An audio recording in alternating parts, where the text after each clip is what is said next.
Hello and welcome back. Today we get a closer peek at patch 1.3 or what's going to be in it, including one image I'm particularly excited about, but this is Dev Diary number 80, which is covering laws and revolutions, which is going to be a good bit of fun. Let's just jump into it right now.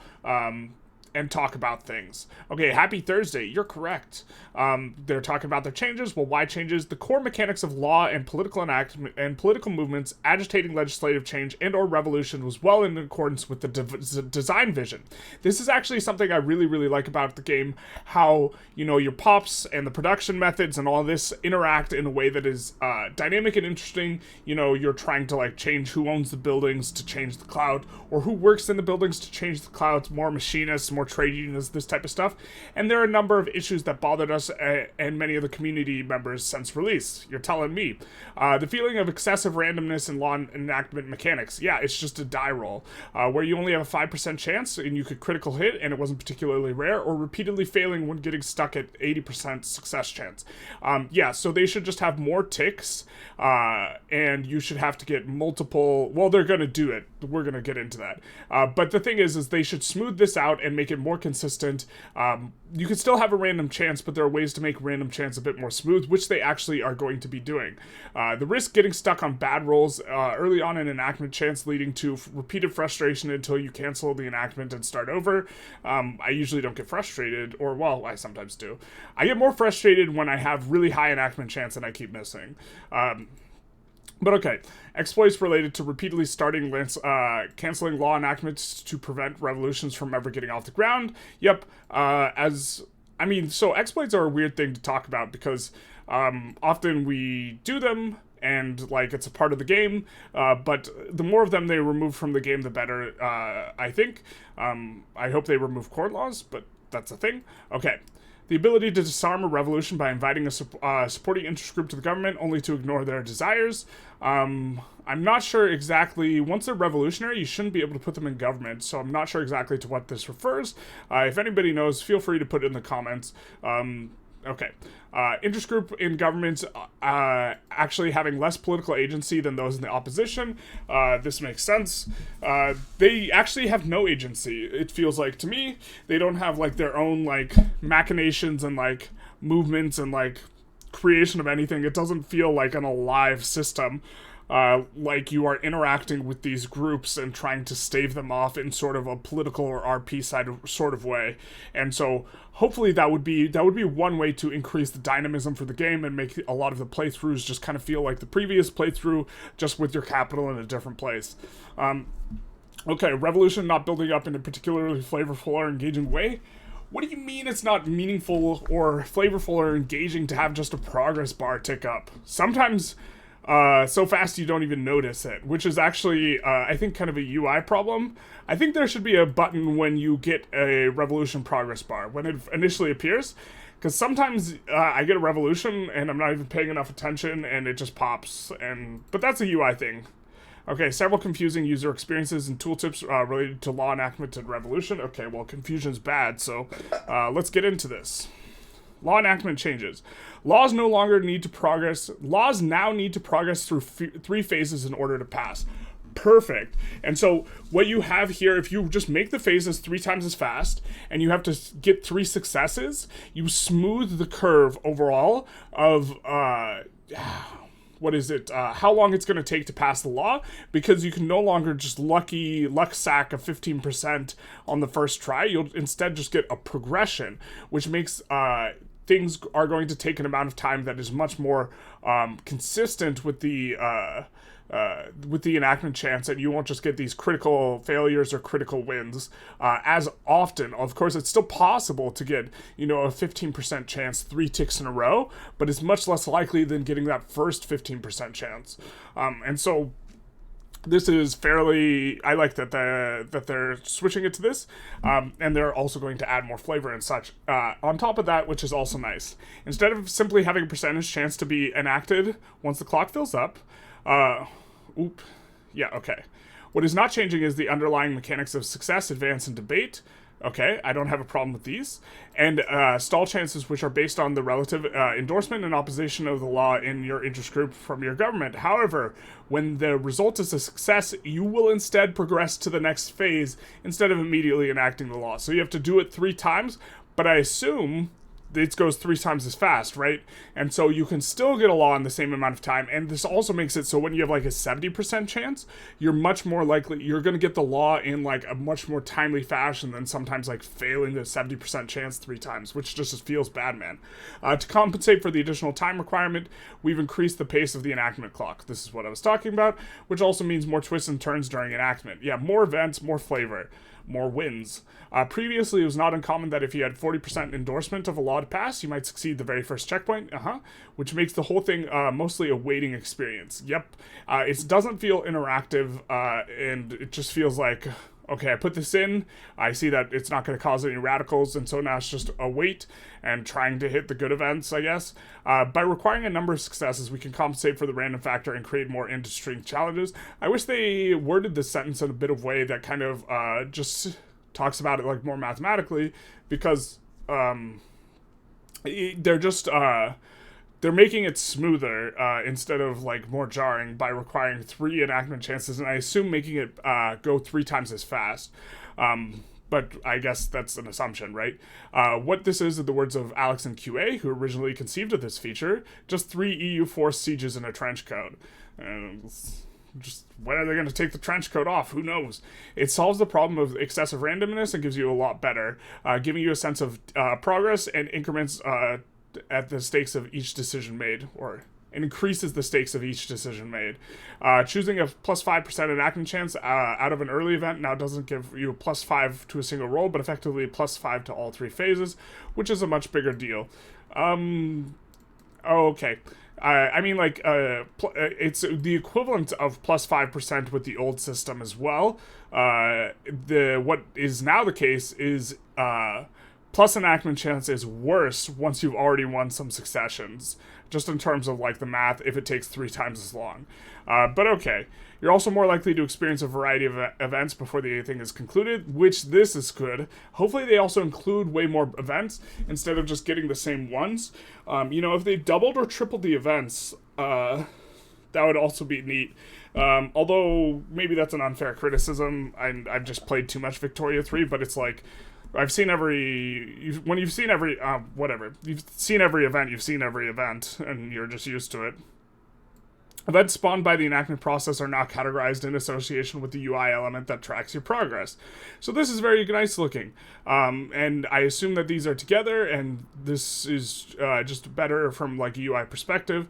They will also time out automatically, selecting the default option when the clock fills up. So there's always 1 enactment pending, no more delaying taking action on negative events until the next cycle to try and improve your outcome. I didn't know you could do this, but that's kind of funny. I'm glad they're removing it, I suppose. It's not going to affect my play, but if you're exploiting that, I guess no more of that. Bad you. One issue with 1.2x is that dealing with a few negative events, you could end with a net negative enactment chance. Yep, at which point you'd just cancel. A hole you'd have to dig your way out of in order to have a chance to progress. Except you wouldn't dig, you would just cancel. But of course, the lower enactment chance, the lower the chance of getting a positive event, so this often turns into a self-perpetuating cycle of digging deeper and deeper hole. The correct action at this point is to cancel enactment. Yep. To address this in 1.2, blah, blah, blah, blah, blah, they talk about it feeling bad. Everything feels bad. That's why we're playing this game. To address this, in 1.3 we have introduced the concept of setbacks, which can be taken to recover a situation from like this. Each enactment process can have up to 3 setbacks, but when the third is taken, it will automatically and irrevocably fail. I think that this is fine. This is just forcing you to cancel, I guess. For as long as you have taken less than that, events will permit you to reset your current enactment progress if you've taken too large a hit, or in some cases, trade a setback or turn into a negative one into a positive one. One moment, please. All right, we are back. So we have this legislative failures thing, and this is an example of a setback. You have this thing; it just gives you 1 setback. It gives you minus bureaucracy, minus enactment chance, and so this is going to be nice, except for the minus bureaucracy. Ugh. And now you have a setback, and if you get 3 setbacks, you're automatically out.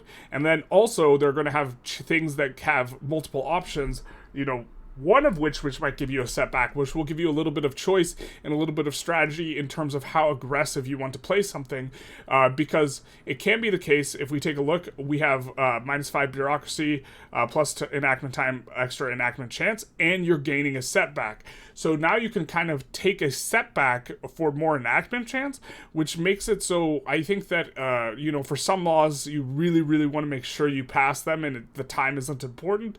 And other laws you're trying to push through fast, especially the less important laws. Like if you have 3 laws you kind of want to pass, or you're passing a law just waiting to pass another law after, then you can take the high chance stuff, and it will create gameplay where you're not just, it's less of, oh, this option's strictly better, although there is a little bit of that already. However, redacted, that's what I was excited about. We'll talk about that in a second. Let's not get there. However, stall outcomes will sometimes generate setbacks with your input, so be careful of pushing your luck too much. Even now, with the extra agency provided by the setback mechanic, you may find that enacting a certain law is difficult and also not worth it. When you cancel a law enactment in 1.3, you will find that the cooldown increases to 2 years instead of 1. Fantastic. Really love this. This is like substantive, like the feeling like you could just cancel and try again later. I was not a fan of that play pattern from a gameplay perspective, although like obviously you just do it when it's like best, but now with this changing, this will be fun. And applied even if you have not yet reached the first checkpoint. Oof. So sometimes you put, hopefully this isn't too oppressive, sometimes you put in a law you want to pass and then you realize you don't want to quite pass it yet and then you take it off. Ugh. Yikes. But an entirely new effect. If there's a political movement currently agitating for a new law to pass and you cease trying to enact it, the movement's radicalism will shoot up considerably, in many cases all but guaranteeing they will revolt as a result. This is fantastic. I like this because you used to be able to kind of juggle them a little bit to prevent revolts, where you would try an enactment, you'd like let it go through once, and then you would cancel before the second tick or something like this. Those sorts of things, or like they wouldn't be able to progress up fast enough after you canceling it. Now you can't, no false appeasements. Alright, and here's what I'm excited about. All this redacted, because these are new images. These look like new laws. As far as I can tell, they're new art assets, and I've been a big fan of the idea of a new law, and this looks like an entirely new section of laws. So there might be 4 sections of laws. These might just be new images for the laws. I could conceive of this like, this looks like maybe land tax, or is this what you can sell stuff on? And this is the particular important part. Maybe I will make a video just trying to make sense of this. You know, is this taxation without representation? Is this, do we allow people to grow, you know, special plants at home? I don't know what this is, but it's, well, let's see who supports this. This must be like land tax or something. Movement to enact redacted is demanding blah, blah, blah, blah, blah, redacted. But overall, this is extraordinarily exciting because I have been wanting, you know, more laws to play with. I think that Victoria 3 system will advance. I think that the more laws and the more nuance and the more massaging you get in terms of laws, I think the better the game will be.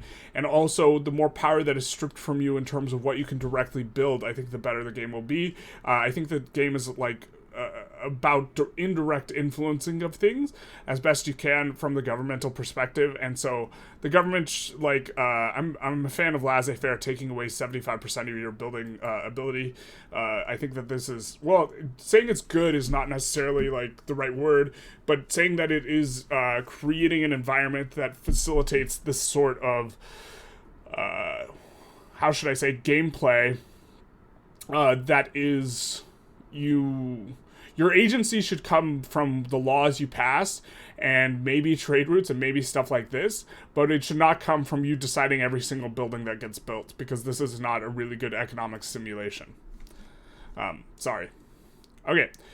This closes the door on 2 unfun exploits. Starting to enact a law with movement demands, but canceling it before it succeeds. Yep. Keeping the movement just teetering on the edge of revolution without giving into it. And canceling enactment just before enactment cycle is up, thus avoiding the cooldown and the penalties altogether. I didn't do this too much. I did this a little bit, but usually it'd be within like the first 10 days when I realized I didn't want to pass the law. But it's interesting that it is about hitting the first cycle. Hopefully there's like a 10-day grace period. I would really hope for that. But okay, if there's not, it's whatever. But what about the exploit where a revolutionary interest group is invited into government, thus removing them from the political movement? I need to take a closer look at this. It might just be you can... It might just be you can do this if they're not they're not -10, and you could do this to remove them from the political movement. I actually haven't done this exploit, but it's interesting to hear about now.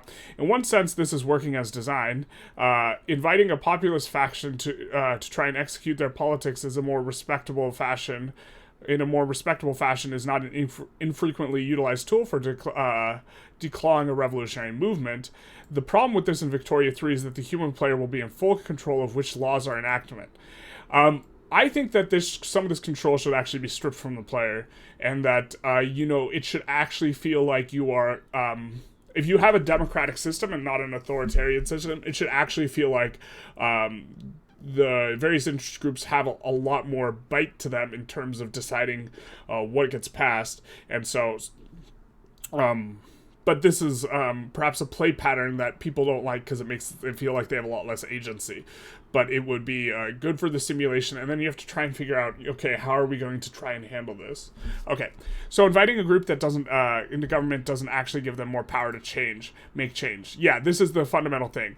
Grouping in government does not allow them to pass all the laws they want. It only takes their ability to threaten consequences. Enter government petitions. I think that this mechanic is super good. We will see how much it's implemented. Hopefully it creates... Let's get into it. Petitions of events commonly appear a few months after a new government has been formed. They can be issued by any of the interest groups in government and for any of the law endorsement changes or any of the law changes they endorse the most. So the people in your government... The ones in the government are going to petition you to pass certain things, and if they don't pass them, you're going to get some sort of malice. Now, okay, they don't really talk about what the type of malice is you can expect, but stuff like creation of a bunch of radicals, decreased approval rating, like these types of things are rather substantive ways of kind of massaging you in a particular direction. This event produces a journal entry that you may pursue if you wish, or ignore at your own peril. Passing the desired law will, of course, have the effect of improving the interest group's approval as usual, but you will also improve your legitimacy for a long time as you're showing governance. So, as you know, having high legitimacy is good for decreasing radicals and having a bunch of loyalists. And so this, I assume, will kind of compound with that. And so just ignoring your people in government will just lead to high radicalism, which will strip you of your bonuses that you have with your various interest groups. And specifically, it will create, I hope it creates radicals in the people who have clout. And that this will be interesting in that regard. On the other hand, if you don't pass the law on time or by some other means of disenfranchisement, the petition interest group, they will become very disappointed with you. Okay.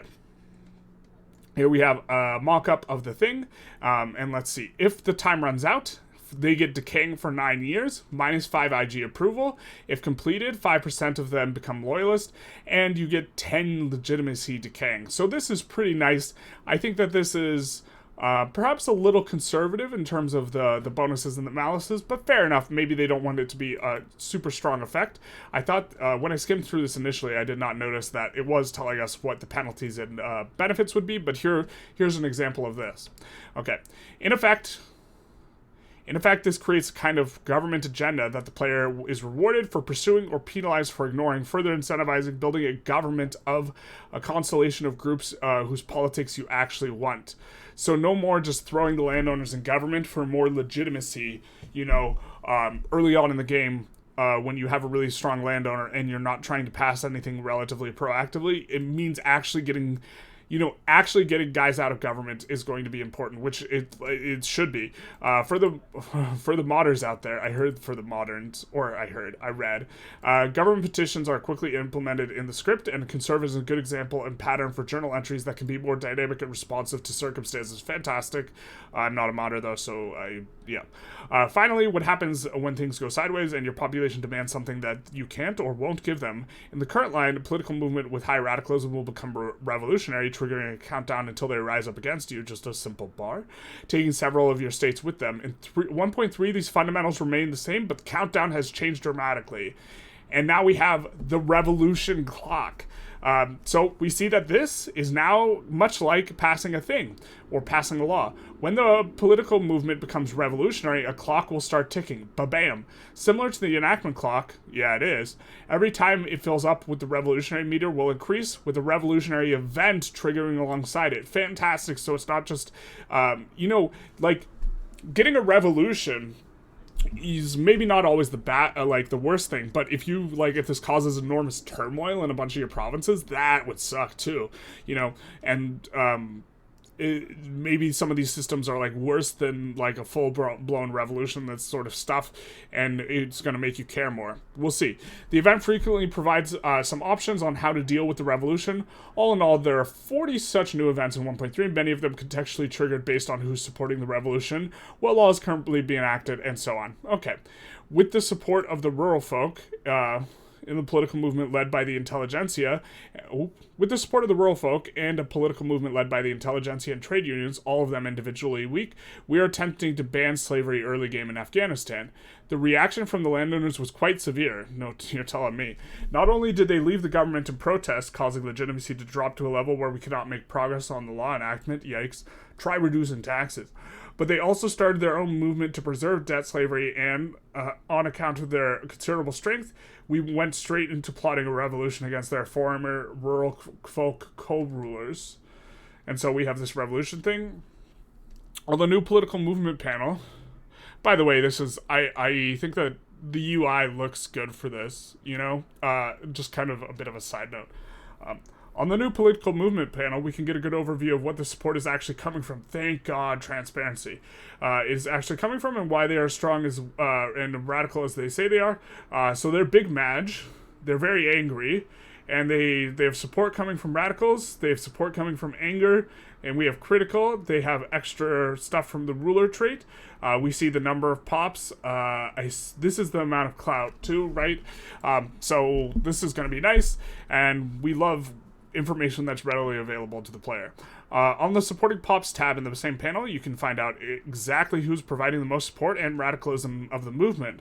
So this is nice because before it would just give you a sort of abstraction that just puts them all together in terms of all the IGs. It just gives you, this is the radicalism, this is the clout, and now that they're separating it based on IG, and you could try and pick ones out to satisfy or something like this, it gives you a little bit more information. Perhaps you could temper some of these strong feelings by increasing dividends in their industries or providing some targeted reduction of prices of certain luxury goods. So this is kind of what it's talking about, or that, having better information about stuff allows you to kind of try and deal with it in a way that is, targeting, like, obviously this is a poor example because the landowners is the only group that's pissed, but if the landowners and the armed forces is pissed, maybe you just increase military wages if the military is like providing a significant amount of like either clout or radicalism or this type of thing. Okay. The revolutionary clock events usually adjust the revolutionary progress up or down, but can also apply other conditions, some of which may upset your country's political balance for some time. Great. They, of course, can also impact revolutionary progress indirectly, as clout heavily impacts on conditions of the movement. And so here we see an event, change of progress of civil war, -5%, and this guy gets failures of judgment, interest group pop attraction, popularity. This is nice. I'm a big fan of this. Heavy-handedness. So-and-so mistook an enemy in the armed forces after accusing them with false charges. Moderates in the armed forces defected the landowner's cause. So there we go. Interesting. Okay. Revolutionary movements have also been giving their own animated map marker to make it clear where the revolution... Hopefully this doesn't cause lagging. Hopefully it doesn't cause lag, to make it more clear where the revolution is brewing and what territory is likely to go up along with it when it erupts. Yeah, if these appear in freaking every province, it's probably going to cause lag. We'll see. And once again, I've had to redact the path of the UI to not spoil some of the surprises we have in store for you. Redacted. We have some redacted surprises. that's all for today. As you can see, we're putting a lot of focus on making internal politics more dynamic and fun to play with patch 1.3. This is, so far they're not talking about kind of addressing the thing I think is most broken and unfun, which is the diplomatic play being very opaque, which is a bit disappointing. Hopefully we'll see that in future dev diaries, but we are excited about some redacteds. Maybe I'll make another video speculating on some of this stuff, but okay. There's much more to come in subsequent dev diaries. I hope we see a change to diplomatic plays. Next week, Victoria 3 will present new laws we've introduced to the mix, but bam, which is of course what they are redacting out, to fill some late game gaps and enable some new early mid-game conflicts between your political factions. Fantastic. More dynamism instead of kind of just doing the same thing. Although, you know, the creating dynamism in games is just hard because often there will be a meta, a most effective tactic available, and once you know what it is, you just pursue that relentlessly. But here we have what looks like an entirely new... Now, these things are really wide still, so to me this implies... what? That these are at the bottom of one of the three categories, you know, the economic, what is it, whatever the sections are. We have the, like, power laws, the, like, economic laws, and the other laws or whatever. There's three sections, and that these are wide enough implies that it's not a new section, but in addition to a section. So if we're having 5 new laws added to each thing, that'll be really neat. That'll give us a lot to work with, be really refreshing as far as the game goes. A lot of this is redacted, of course, and I don't want to speculate too much, but this is very, very, very exciting. And we can see that landowners oppose most of whatever this is. But maybe we'll make another video here talking about this. And this one's gone on long enough because we want this one to be about news. So just in brief summary, we have laws and revolutions. We have law enactment changes. They are making it more smooth and less chance-based by having 3 instances. You need to go through introduction, consideration, adoption in order to pass your law. And so this makes it so that, I assume they're making them pass 3 times as fast, but this means that a 5% will have less chance of just magically pipping it, because you will have to go 5%, 5%, 5%, and at 80% will be much more likely to get it through in a timely fashion, because it's 80%, 80%, 80%, but you're getting it at triple speed. And so this will be pretty nice, and also make things feel quite a bit smoother, as well as there's a new setback systems that can completely boot you. You have 2 years wait time after you failed an enactment. You have redacted.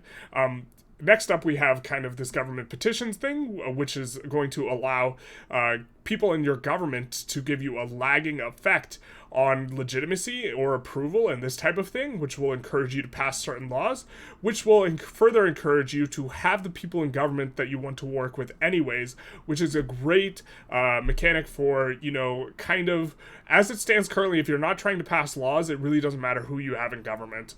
It matters a little bit, but not as much as it should, and this will create a system for rewarding the player for having certain people in government, or, you know, taking Beijing for the for the Forbidden City in order to have high legitimacy so they can put the people they want in government. But this is big happy about this. This will hopefully lead to some interesting things, like, for example, if we get a market liberal landowner and they're with the trade, and they're with the industrialists as part of the free trade party or whatever, you know, we might get a bunch of petitions from the landowners, and so fighting this might be interesting. And so the ideology of an individual interest group might influence stuff in a substantive way, such that we do have to fight it out, kind of, and have a bunch of these government petitions, and these minus interest group approval ends up provoking revolutions and stuff like this. And so I'm hoping this is kind of dynamic. And then we have the revolutionary clock, which gives you know, a bit more interaction, and it gives events related to revolutions. Here we have Sunni Lemma, something I can't read that fast, and it's also going to be on the map. Hopefully this doesn't cause lagging. You know, it also, we are getting better information on the revolutionary movements in regards to what interest groups are contributing what to the revolution, which is fantastic, which will allow you to kind of target a little bit more surgically who you are trying to help out. Although they did not display this very well, because they picked an example where only the landowners were revolutionary. But okay. We get some events, which are going to, more events related to this sort of thing, which is nice, and we get more Redacted. Anyways, I hope you enjoyed. Feel free to like, comment, subscribe. Very excited about patch 1.3. If you have some, initial speculations as to what this is all about, feel free to put them in the comments, and have a good day.